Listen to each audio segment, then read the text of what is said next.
Bom dia a todas e todos.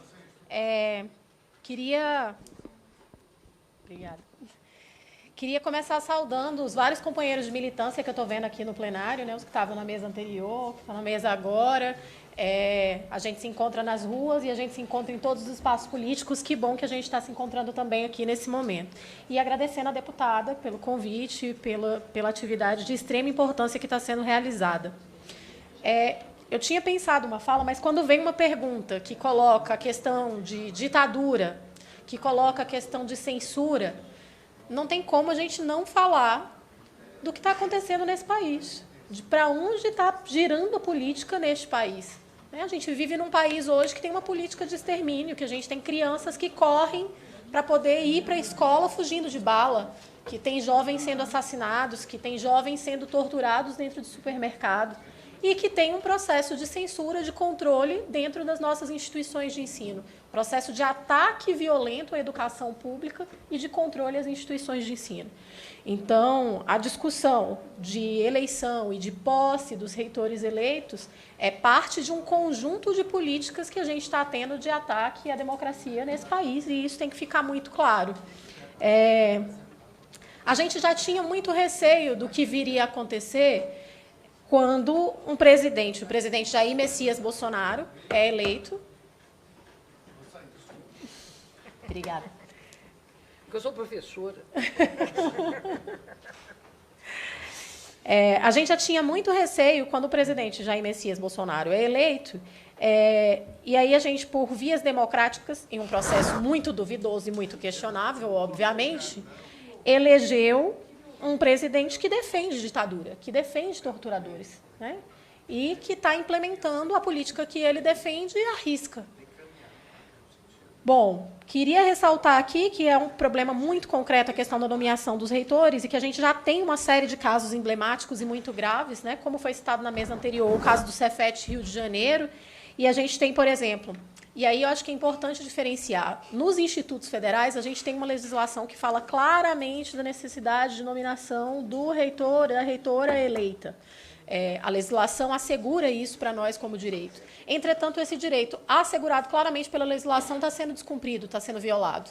Como é o caso, por exemplo, da reitora que a gente tem eleita do IFBA, a reitora Luzia Mota. Ela foi eleita, mas não foi empossada, não foi nomeada. Não, no IFBA, no Instituto Federal da Bahia, né?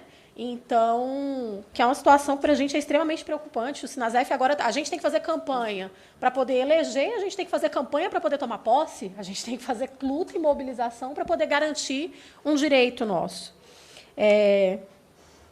E aí, bom, para nós a questão da democracia e da autonomia das instituições federais de ensino é uma coisa muito cara. Ela é muito cara porque não é simplesmente um princípio abstrato, algo que a gente defende todo o tempo, mas é algo que é necessário no cotidiano nas nossas instituições. Não se tem tranquilidade quando você tem um reitor que é ilegítimo.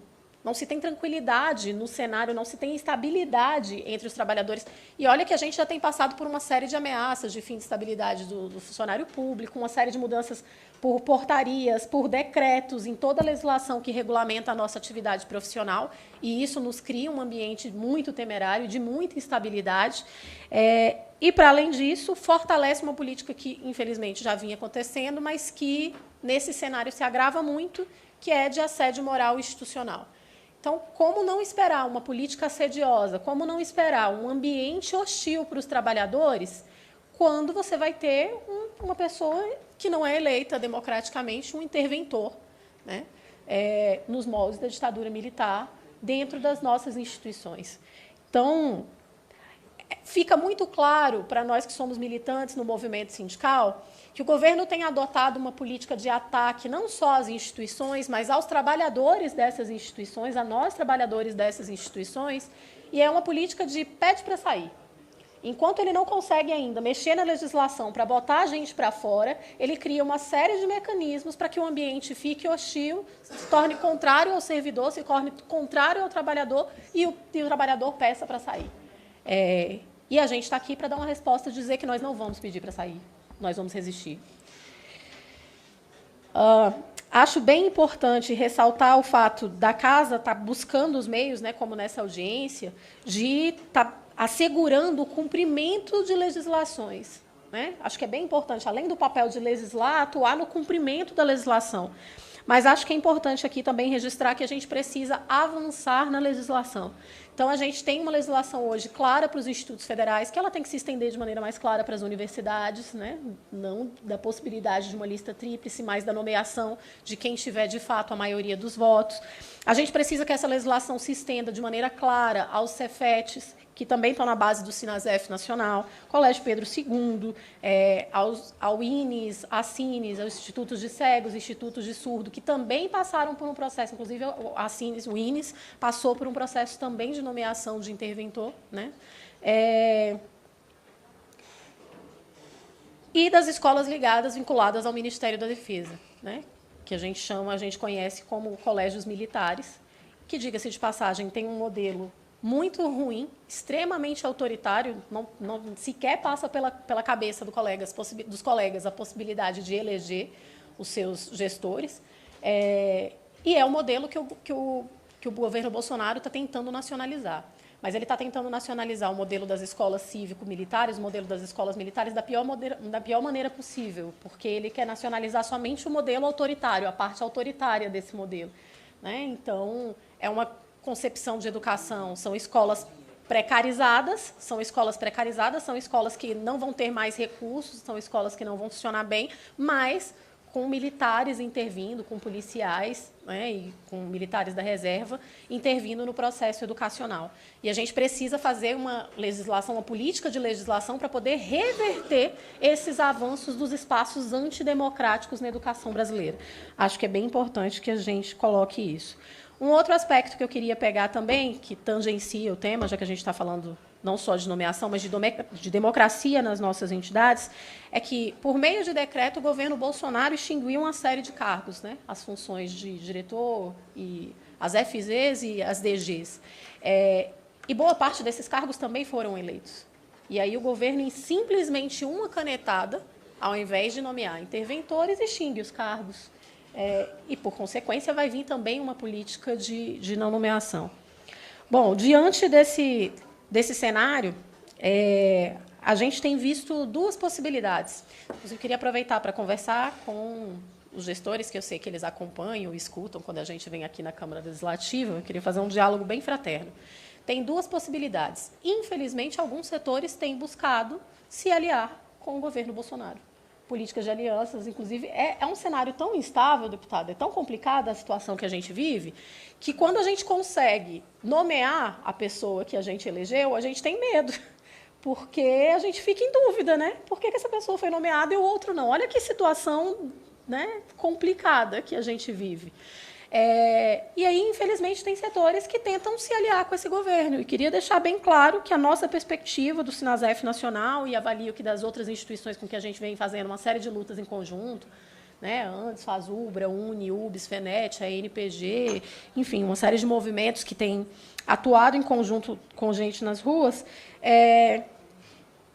não dá para se alinhar com um governo que tenta, a todo custo, desmontar a educação pública. Não dá para se alinhar com um governo que tem uma lógica privatizante e autoritária. Então, aproveitando esse meu tempo final, reafirmar a perspectiva do Sinasef de que o nosso compromisso é com a organização, é com a luta dos trabalhadores, é com a organização da nossa categoria nas suas diferentes dimensões, para garantir a democracia nos espaços em que a gente tem e para avançar na nossa perspectiva de projeto de democracia e autonomia, que, como eu disse, para nós são princípios, são elementos fundamentais e são muito caros no processo educacional. Então, a gente vai se manter em resistência, em luta, a gente vai se manter firme na luta nesse processo de ataques que a gente está passando pelo governo Bolsonaro. Uma série de governos atacam a educação historicamente, eles passam, a gente fica, a gente permanece. Muito obrigada a Camila, que representou aqui a voz do Sindicato Nacional dos Servidores Federais de Educação Básica, Profissional e Tecnológica, o Sinasef. Então, muito obrigado pela sua colaboração. A palavra para as considerações finais da Camila Marques, coordenadora do Sinasef. Muito Então, gostaria de começar dizendo que o ministro da Educação se recusa a debater com as entidades, se recusa a nos receber, se recusa a vir aqui, porque, para mim, está muito claro, ele nos teme. Ele teme o movimento que a gente é capaz de fazer. Então, por favor, em nosso nome, reitere, precisamos debater, estamos aqui dispostos a isso, a gente não tem medo do ministro, esperamos que ele não tema o debate com as instituições legítimas, democráticas, eleitas, constituídas, que são as entidades representantes dos trabalhadores e dos estudantes. Não é à toa que ele ataca todo o tempo os educadores e os estudantes. Ele não ataca só as instituições, ele ataca as mulheres e homens que constroem essas instituições no seu cotidiano. Ele ataca a nossa imagem, ele ataca moralmente, ele ataca o nosso trabalho, ele parabeniza a polícia quando bate nos estudantes na frente do Ministério da Educação, mas isso tudo, para mim, revela que, de fundo, ele teme o nosso poder de ação. Queria deixar muito claro aqui que é, de fato, um viés político, não é técnico, tanto que, de novo, reitero, os institutos federais têm uma legislação muito clara e a gente não tem conseguido nomear o nosso reitor.